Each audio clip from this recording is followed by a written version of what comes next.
FIR होत नसल्यानं माझी डीजीसीएवर शंका आहे असं रोहित पवारांनी म्हटलेलं आहे। डीजीसीएवरही कारवाई करावी रोहित पवारांनी मागणी केली। माझ्याकडे असलेले सर्व पुरावे मी सीआयडीला दिले। डीजीसीए आणि व्हीएसआरला कुणीतरी वाचवतंय अशी शंका सुद्धा रोहित पवारांनी उपस्थित केली आहे। सीआयडीवर त्या मोठ्या व्यक्तीचा दबाव आहे का?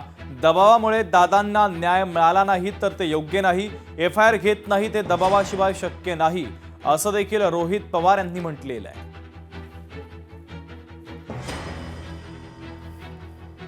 आणि माझ्याकडे जे सगळे पुरावे आलेत ते सगळे पुरावे या देशाचा एक नागरिक म्हणून त्या ठिकाणी मी तिथं सगळे पुरावे दिलेले आहेत आणि त्या बाबतीत सीआयडी काय करते हे आपल्या सर्वांना त्या ठिकाणी बघावं लागेल। पण दुसरी की याच्यात तो जबाबदार आहे, व्हीएसआर जबाबदार आहे, डीजीसीए सांगून सुद्धा एफआयआर जो होत नाहीये तो एफआयआर होत नसल्यामुळे आम्हाला शंका वाटते की हा घात आहे का अशी शंका लोकांच्या मनामध्ये त्या ठिकाणी आहे। डीजीसीएला कोणतरी वाचवते, व्हीएसआरला कोणतरी वाचवते आणि फार मोठी व्यक्ती नाही तर अनेक व्यक्ती त्याच्या पाठीमागे आहेत। पुरावे अनेक दिलेत, मग ती मोठी व्यक्ती नाही तर अनेक व्यक्ती यांचं प्रेशर हे सीआयडीवर पण आहे का? का साधा आमचा एफआयआर जर दर्ज करून घेतला जात नसेल तर हे कुठेही प्रेशर शिवाय होत नसतं। आम्ही जेव्हा पोलीस अधिकाऱ्यांशी बोललो, चर्चा केली व्यक्तिगत लेवलला, वन ऑन वन लेवलला, त्यांचं मत आलं एफआयआर व्हायला पाहिजे, पण आम्ही करू शकत नाही, तुम्ही समजून घ्या।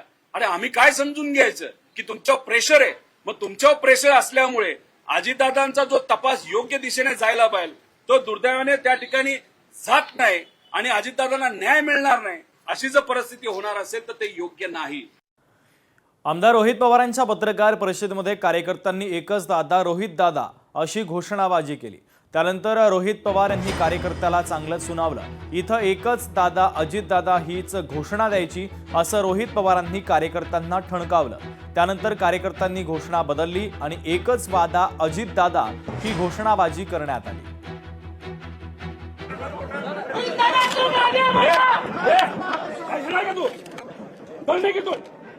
तुम्ही फक्त एकच दादा अजित दादा बस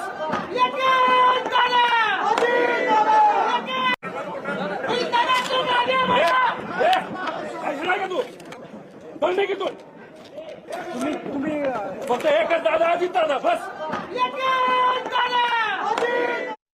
अजितदादांच्या अपघाती निधनानंतर एकनाथ शिंदे आणि शिवसेना नेत्यांनी एक अत्यंत महत्त्वाचा आणि मोठा निर्णय घेतलाय।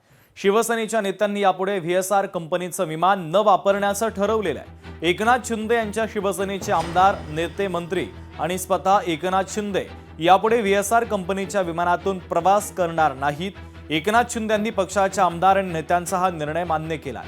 मागच्या महिन्यामध्ये अजित पवार यांचा जो अपघाती मृत्यू झाला ते विमान व्हीएसआर कंपनीचं होतं।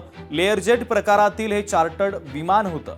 केंद्र सरकारची संस्था डीजीसीए कडून आता व्हीएसआरच्या लेअरजेट विमानांच्या उड्डाणांवर बंदी घालण्यात आलेली आहे। तर एकनाथ शिंदेंच्या या भूमिकेचं रोहित पवार यांनी स्वागत केलंय। एकनाथ शिंदे साहेबांचं मी स्वागत करतो।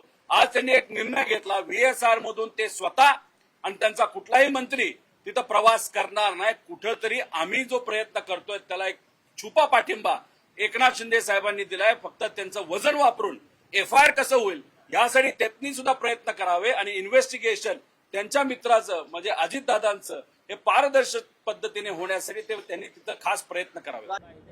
शिंदे साहेब हे आमचे सर्वोच्च नेते आहेत। ते देखील जसे माननीय देवेंद्रजी विमानानं प्रवास करतात, हेलिकॉप्टरनं प्रवास करतात, तसाच प्रवास ते करतात। जर आम्ही मंत्री म्हणून माननीय देवेंद्रजींना, महायुतीचे नेते म्हणून आणि एकनाथ शिंदे साहेबांना शिवसेनेचे नेते म्हणून फ्लाईंग करताना प्रिकॉशन घ्या असं सांगितलं असेल तर तो काय कुठच्या कंपनीच्या विरोधातला उठाव नाही आहे।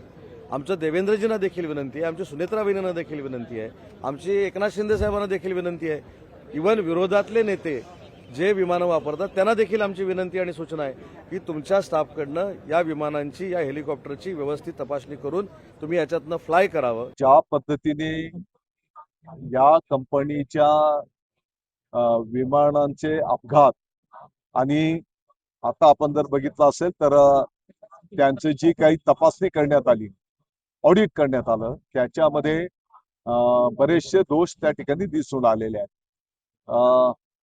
आम्हीच शिंदे साहेबांना विनंती केलेली आहे की तुमचाही मोठा प्रवास विमानांच्या माध्यमातून असतो, तर त्यामध्ये काळजी घेणं गरजेचं आहे, असं विनंती आम्ही शिंदे साहेबांना केलेली आहे. आपल्या सर्वांना माहिती आहे की या संदर्भामध्ये स्वतः माननीय मुख्यमंत्री महोदयांनी चौकशी करण्याचं